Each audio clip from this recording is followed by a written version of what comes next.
The grand orrery of the Galactic Council shimmered, a celestial tapestry of captured starlight and solidified chronotons suspended in the heart of the citadel.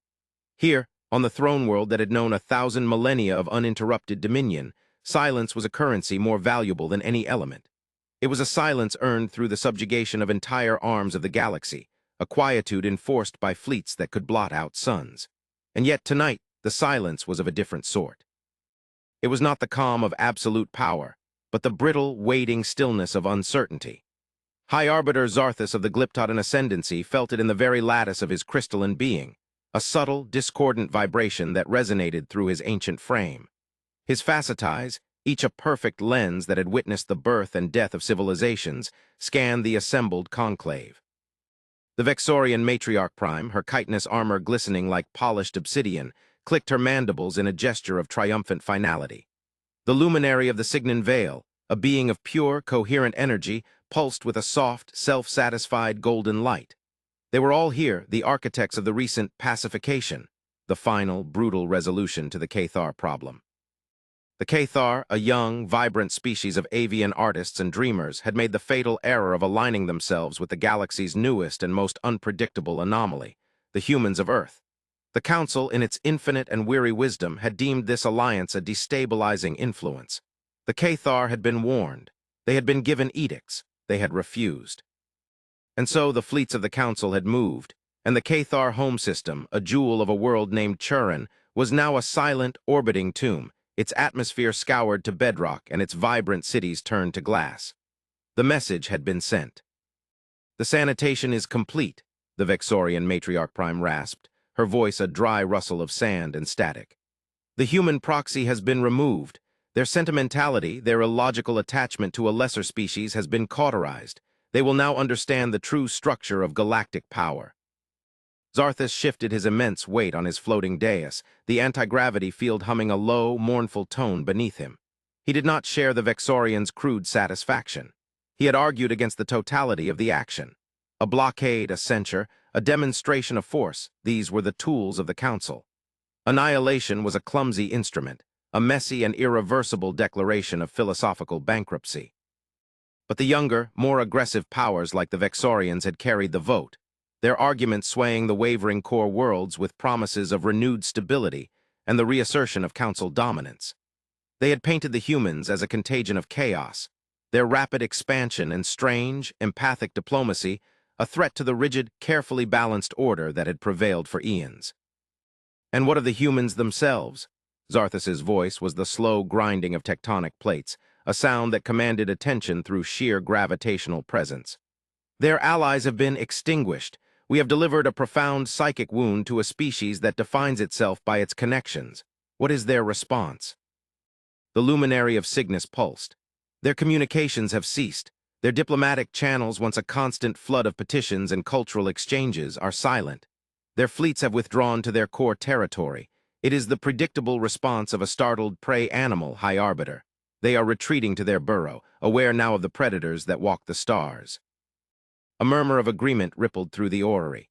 It was a logical conclusion, based on millennia of data from hundreds of emergent species. When faced with overwhelming power, a younger race either lashed out in a futile, suicidal attack, or it cowered. The humans, it seemed, had chosen the latter.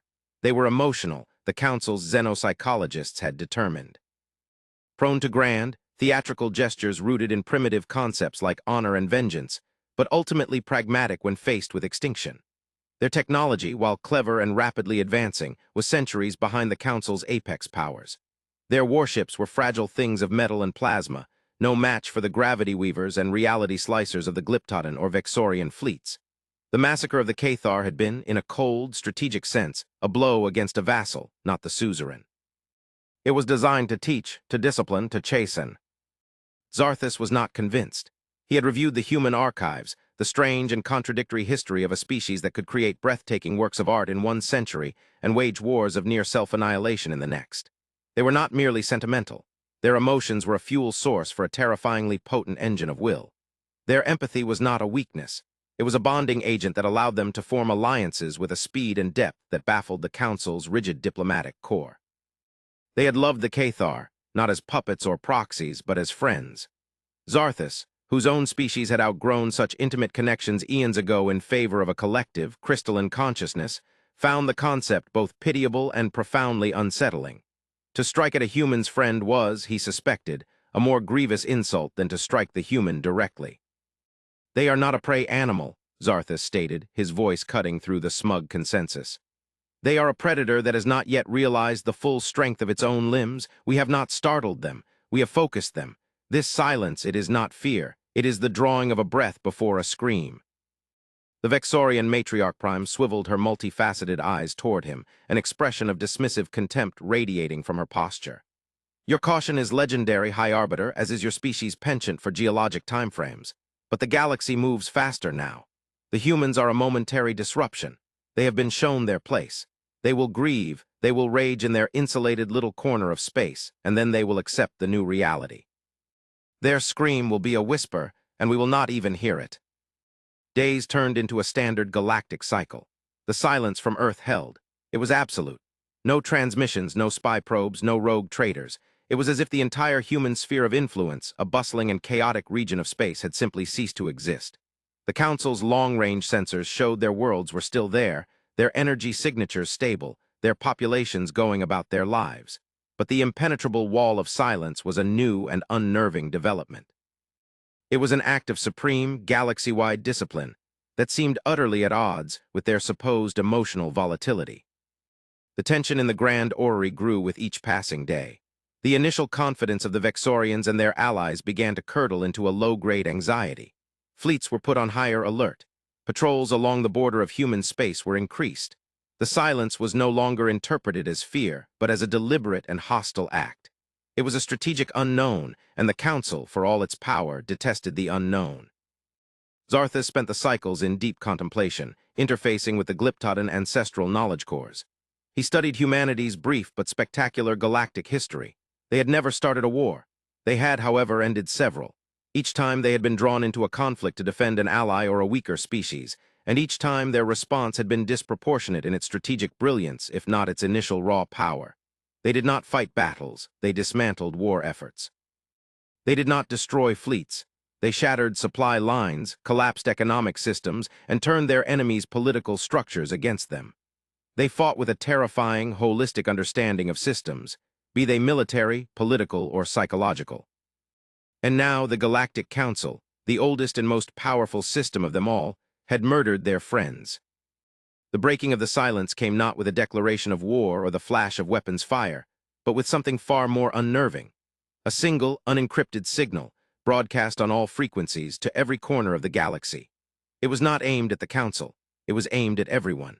It bypassed all military encryptions and diplomatic protocols, appearing on civilian view screens on forgotten colony worlds and on the primary command displays of Council flagships simultaneously.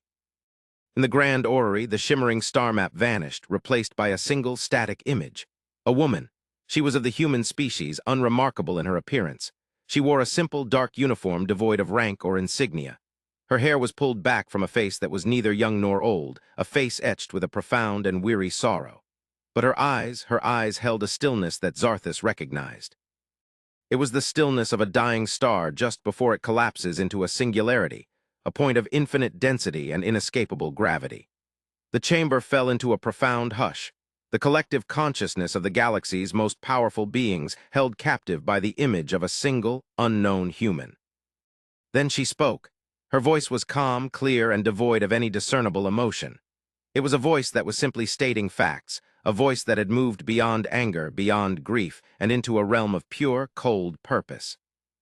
"I am Ambassador Eva Rostova of Earth. I speak to the peoples of the galaxy, not to the institution that calls itself the Galactic Council, for that institution has proven it is no longer capable of dialogue. An institution that sanctions the murder of an entire species for the crime of friendship is not a government. It is a cancer." The words hung in the air of the orrery, each one a hammer blow against the foundations of their authority. The Vexorian matriarch prime hissed, her mandibles clicking in fury. Other members shifted, their energy fields flaring with indignation. This was an unprecedented insult, a galactic denunciation. Rostova's image remained unchanged, her gaze steady, as if she could see each and every one of them in their grand chamber. "The Cathar of Churin are gone. We have walked the silent ruins of their beautiful cities. We have listened to the final, fading echoes of their songs on the solar winds. Their art, their music, their philosophy, their simple, joyful existence, all of it has been turned to ash and silence by an act of supreme and pointless arrogance. Her voice, for the first time, carried a fractional tremor, not of weakness, but of immense, controlled weight. We offered the Council our friendship. We shared our culture, our science. We abided by your edicts even when we found them unjust. We sought only peaceful coexistence. In return, the Council demanded we abandon our friends. We refused. This was our crime. The punishment for this crime was genocide. Zarthus felt a cold dread crystallize within him. She was not making a plea. She was not delivering an ultimatum. She was reading a verdict. There are moments in the history of a civilization, Rostova continued, her voice dropping to a near whisper that was somehow louder than a shout, when the established order of things becomes so corrupt, so morally bankrupt, that to continue to participate in it is to be complicit in its evil. The Galactic Council has reached that moment. It has used its immense power not to protect, but to slaughter. It has used its ancient wisdom not to guide, but to dominate. It has become a monument to its own fear. Fear of change, fear of newness, fear of a universe that does not conform to its ossified traditions. The camera behind her subtly widened its view. She was standing in what appeared to be a command center, but it was unlike any Zarthus had ever seen. It was stark, minimalist. There were no grand displays of power, no legions of uniformed officers. There were only a few other humans, all of them dressed in the same simple uniforms, their faces etched with the same grim resolve. They worked at their consoles with a quiet, focused intensity. For generations, Rostova said, her eyes finding the lens once more, we have sought to communicate with the Council through the language of diplomacy, reason, and mutual respect. This language has been rejected. The Council has chosen to speak in a more primitive tongue. They have made it clear that the only currency they value is power. The only message they understand is consequence. A strange sense of unreality began to settle over the grand orrery. The sheer audacity of the human's words was staggering. It was a gnat declaring war on a leviathan, and yet there was no hint of desperation in her voice, only a terrible, immovable certainty. We do not seek war, Rostova stated, and the words were a chilling paradox. War is a chaotic, wasteful, and illogical state of being. We seek an end to the conditions that make war inevitable. We seek a reckoning.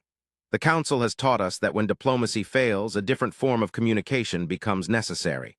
They have taught us that for some, fire is the only language they can understand. As she spoke that final, terrible phrase, a single, piercing alarm began to sound in the grand orrery. It was a high, ethereal chime, a sound no one present had heard in their lifetimes. It was the core defense network of the throne world itself, an automated system so ancient and so deeply embedded in the planet's crust that it was considered a geological feature. It had never been activated. Simultaneously, every display in the chamber flashed with urgent, incomprehensible data. Zarthus's facet eyes widened, his mind struggling to process the flood of information. It wasn't an attack. There were no incoming fleets, no energy signatures of hostile weapons. It was something else, something fundamentally impossible. The sensor readings were focused not on the planet, but on the system's heart, on their sun. "What is this?" the Vexorian matriarch prime shrieked, her composure finally shattering. "What have they done?" The central star of the throne world system, a majestic G-type star named Sol Invicta, which had burned with unwavering stability for billions of years, was changing. Its chromospherics were shifting, its magnetic field fluctuating with violent, unnatural intensity. Coronal loops the size of gas giants were forming and collapsing in mere seconds. The star was behaving like a thing possessed, its fusion processes running wild. On the main view screen, Rostova's calm face remained. The Council believes power resides in fleets, in armies, in the control of planets. This is a profound misunderstanding of the universe. True power resides in the understanding and application of fundamental principles. The stars are not just balls of burning gas. They are engines, and all engines can be controlled. The alarm in the orrery reached a frantic crescendo. The data streams became a waterfall of pure terror. The star's energy output was spiking, climbing by orders of magnitude with every passing second. But the energy was not radiating outward in a chaotic explosion. It was being focused, contained, shaped. Zarthus watched, his crystalline mind, capable of processing quintillions of calculations per nanosecond, utterly frozen in awe and horror. He saw what the humans were doing. They were not attacking the throne world. They were using its own sun as a weapon. A narrow, perfectly collimated beam of stellar plasma, a controlled solar flare of unimaginable power and precision, erupted from the surface of Sol Invicta. It moved at a significant fraction of the speed of light, a river of raw, celestial fire aimed not at the planet, but at the empty space of high orbit. It was aimed directly at the Council's primary military command, Battlesphere Primus, the largest constructed object in the galaxy, a moon-sized fortress and shipyard that served as the marshalling point for the Grand Armada. It was the symbol and the substance of the Council's military might, home to its most powerful warships and its most brilliant strategists. The lance of stellar fire struck the battlesphere. There was no explosion, no grand spectacle of destruction. The fortress simply vanished. It did not break apart. It was sublimated. One moment it was there, a testament to 10,000 years of engineering supremacy. The next, it was a rapidly expanding cloud of superheated atoms, its own constituent matter consumed and converted into energy by the star's focused wrath. The entire Grand Armada, docked or under repair, every ship, every crew member, every atom of its being was gone. Erased from existence in less time than it took for the light of the event to reach the horrified eyes of the Council members on the planet below. The solar flare subsided as quickly as it had formed. The sun, Sol Invicta, returned to its normal, placid state, as if nothing had happened.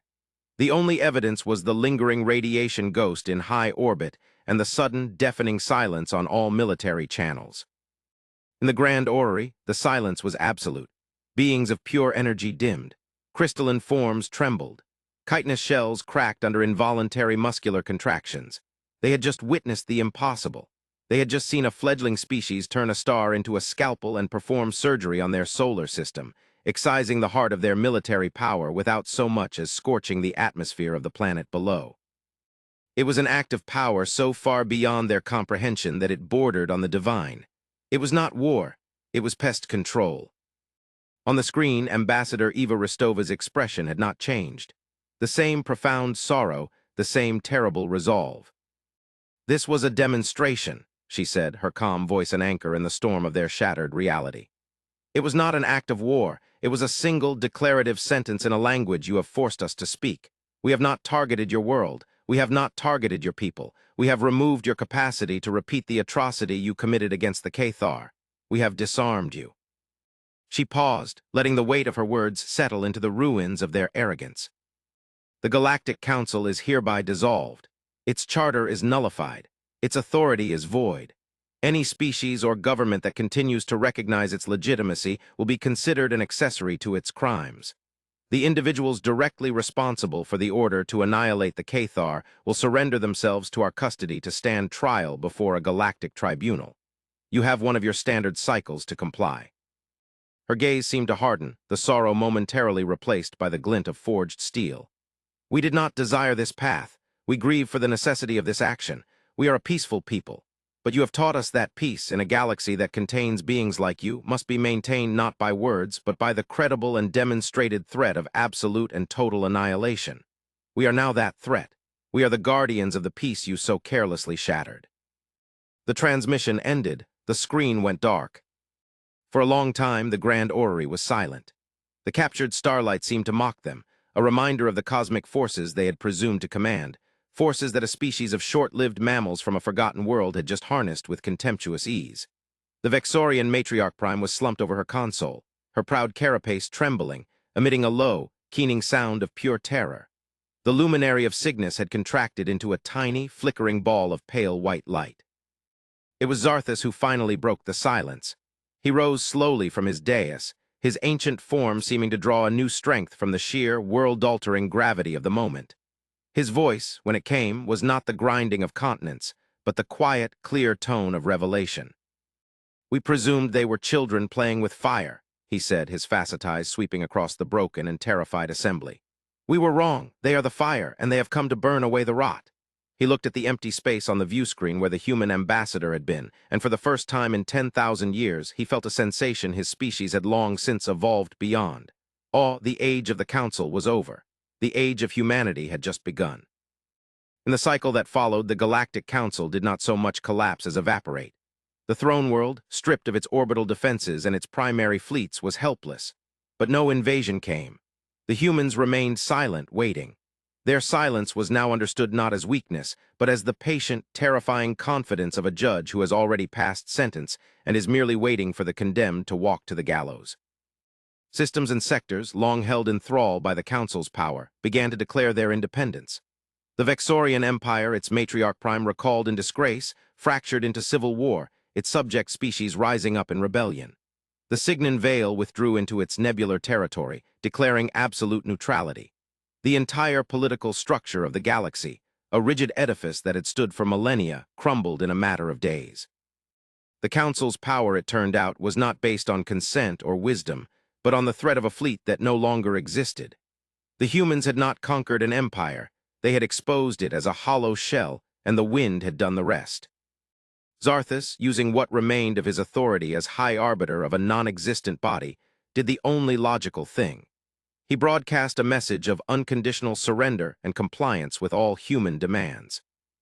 He, along with the other surviving members of the Inner Circle who had voted for the Cathar's destruction, boarded a small, unarmed shuttle and traveled to the coordinates the humans had provided.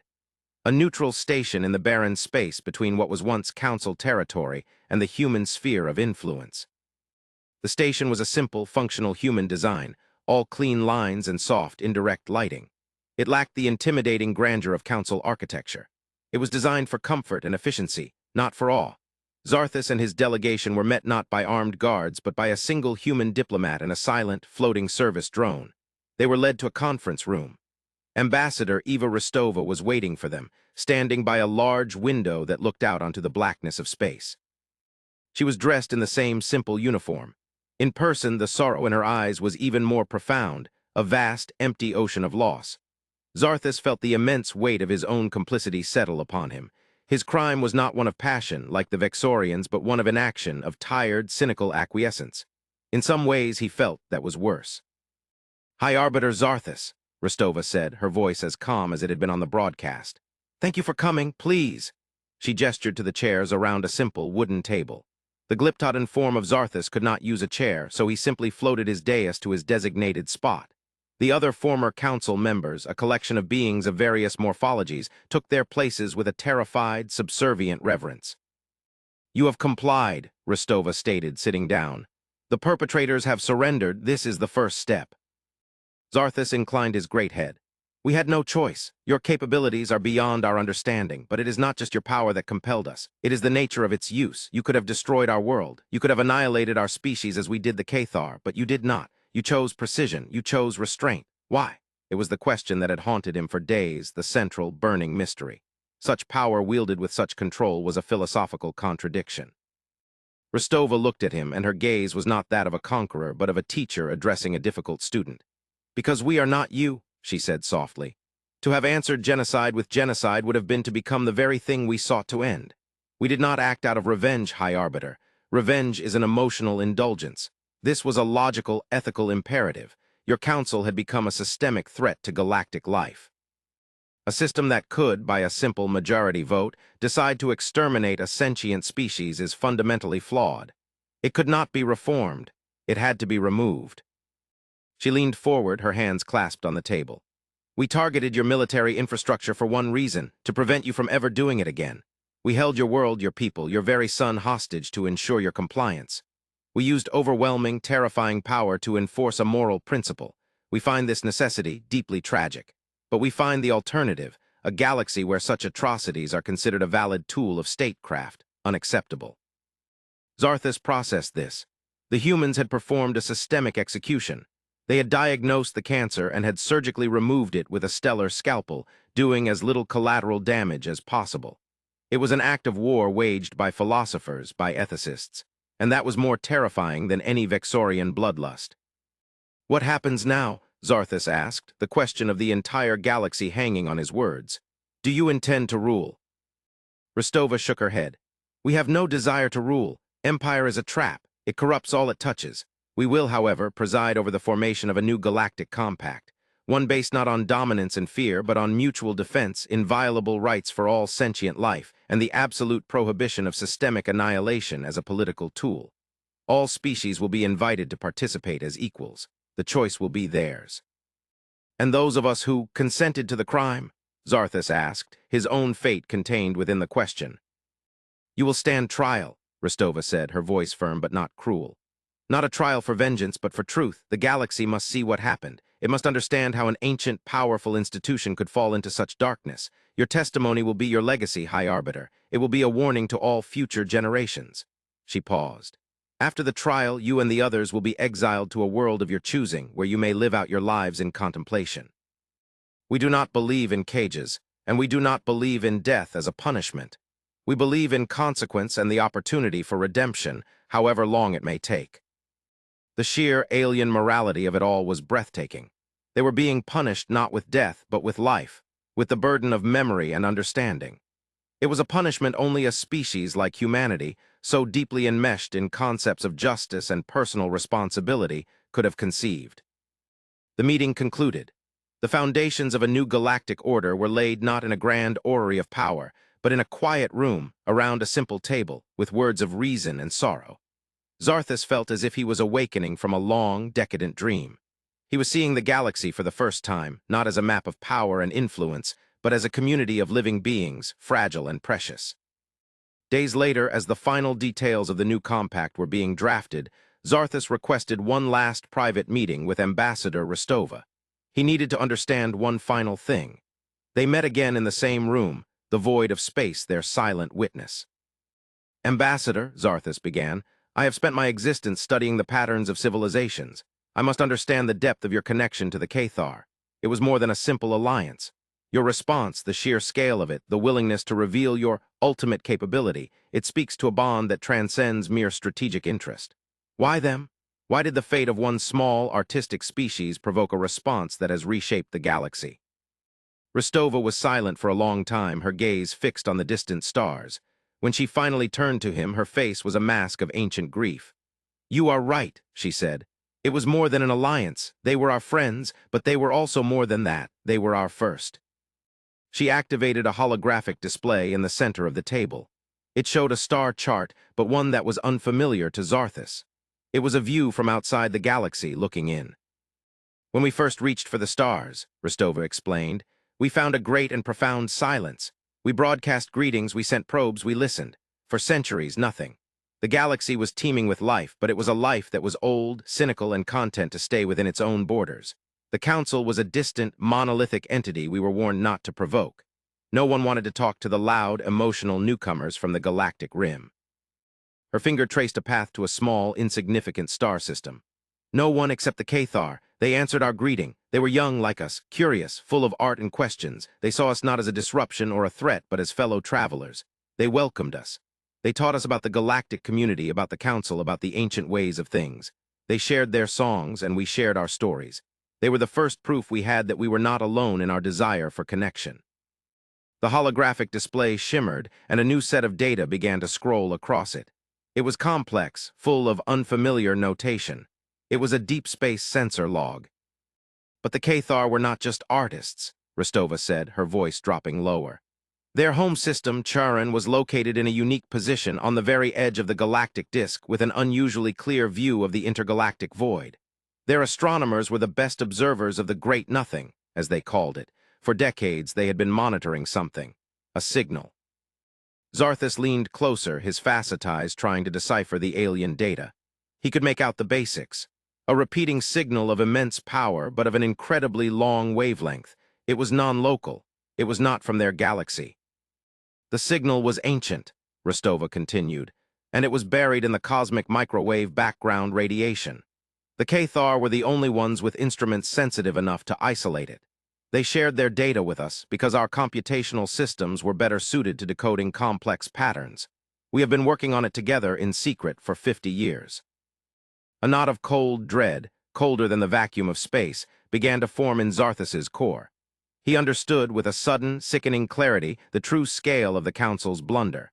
It was a mistake of such cosmic proportions that it made the destruction of a fleet seem like a misplaced cup. What is the signal? Zarthus asked, his voice a dry whisper. Ambassador Rostova looked him directly in the eyes, her own filled with a sorrow so deep it seemed to contain the darkness between the galaxies. It is not a greeting, she said. We believe it is a navigational marker, or perhaps a scout's report broadcast back to its point of origin. It is very, very old, but recently it has changed. The carrier wave has shifted. A new message is being embedded within it. She touched a control, and the data stream resolved into a single, translated concept, a block of human text that hung in the air between them. The language was simple, the meaning apocalyptic. The silence is ending. The harvest is prepared. We are coming home. The Council, Rostova said, her voice flat and heavy with finality, in its infinite wisdom, destroyed the only listening post on this side of the galaxy that was monitoring the single greatest existential threat to all life within it. They murdered the Sentinels, not out of malice, but out of sheer, blinding arrogance. They were so busy watching their own borders that they forgot to look at the walls of the cage itself. Zarthus stared at the message, then at the human ambassador. He finally understood everything, the depth of the human grief, the cold, calculated, total response. It wasn't just about punishing the Council for the murder of their friends. It was about clearing a corrupt and incompetent leadership from the board in preparation for a war that would make all the squabbles of the galaxy look like the games of children. The fire they had spoken was not just the language of retribution. It was the sounding of a galactic alarm bell, an awakening call to a civilization that had been asleep for 1,000,000 years. Earth had not just ended a war. They had, with one terrible, necessary, and heartbreaking act, tried to unite a galaxy in time to save it from the oncoming dark. And Zarthus, former High Arbiter of a dead institution, now saw the path to his own redemption. It would not be found in quiet contemplation, but in service to the terrifying, sorrowful, and utterly necessary new guardians of the galaxy. He looked out the window at the endless night, and for the first time, he truly understood the meaning of fear. Not fear of humanity, but fear for all of them together in the face of the silence that was about to break.